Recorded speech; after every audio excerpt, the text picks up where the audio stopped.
रथयात्रा पहला जे कलश यात्रा प्रस्थान करती होय छे ए आजे खूब सारा आयोजन वच्चे प्रस्थान करी रही छे। धीमे धीमे जे कलश यात्रा छे ए भूदરના आरे पहोंची रही छे। अपनी साथे धारासभ्य पण उपस्थित छे, एमनी साथे वातचीत करीशुं। अच्छा, आप जणावो, एलिस ब्रिज ना आप धारासभ्य अने घणी बधी तैयारीओ पण दर वखते थती होय छे रथयात्राने लईने। आ वखते विशेष कया प्रकारनुं आयोजन अमदावाद महानगरपालिका अने कलश यात्रा अत्यारे નીકળી રહી છે, શું કહેશો? જલજીર્ણો વરઘોડો વર્ષોથી જગન્નાથ ભગવાનની રથયાત્રાના 16 દિવસ પહેલાં નીકળતો હોય છે, એટલે આજે નીકળ્યો છે। અમદાવાદ મ્યુનિસિપલ કોર્પોરેશને પરંપરાગત જે કરે છે એ બધું જ કર્યું છે।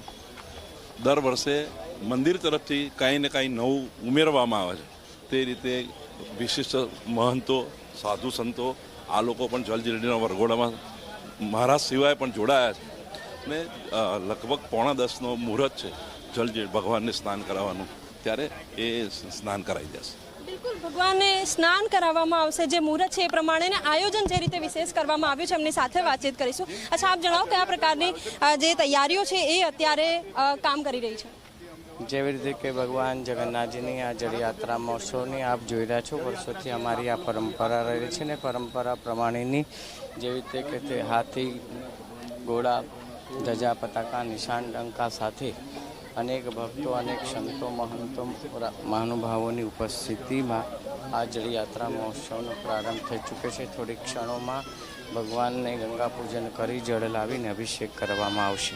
ભગવાન આજે વર્ષમાં એક જ વાર જે ગજવેશમાં આશીર્વાદ આપતા હોય છે, એ દર્શનના પણ તમામ ભક્તોને લાભો મળશે। વર્ષોથી એ પરંપરા રહેલી છે કે ભગવાનને જ્યેષ્ઠાભિષેક સ્નાન પછી ગજવેશમાં દર્શન કરાવવામાં આવતા હોય છે। આ વર્ષોથી પરંપરા પુરીમાં પણ રહેલી છે અને આપણા ત્યાં પણ આ રીતે એમને ભગવાનના દર્શન કરાવવામાં આવે છે। बिल्कुल, तो जे मंदिर प्रशासन है तेमणे जे लांबा समयथी तैयारीओ करी छे, तो ए तैयारीओ अत्यारे जोवा मळी रही है। अमदावाद महानगरपालिका होय, पोलीस प्रशासन होय, मंदिर प्रशासन होय, तमामे जे प्रकारनी तैयारीओ करी ए अत्यारे कलश यात्रामां जोवा मळी रही है। शांतिमय रीते आ यात्रा धीमे धीमे बुदરના आरे पहोंची रही है અને 108 कळशमां जळ भरीने तेओ फरीथी લીજ મંદિરે પહોંચશે અને ભગવાનનો જળાભિષેક કરશે। કેમેરામેન ઉમેશ પરમાર સાથે સપના શર્મા, ઝી 24 કલાક, અમદાવાદ।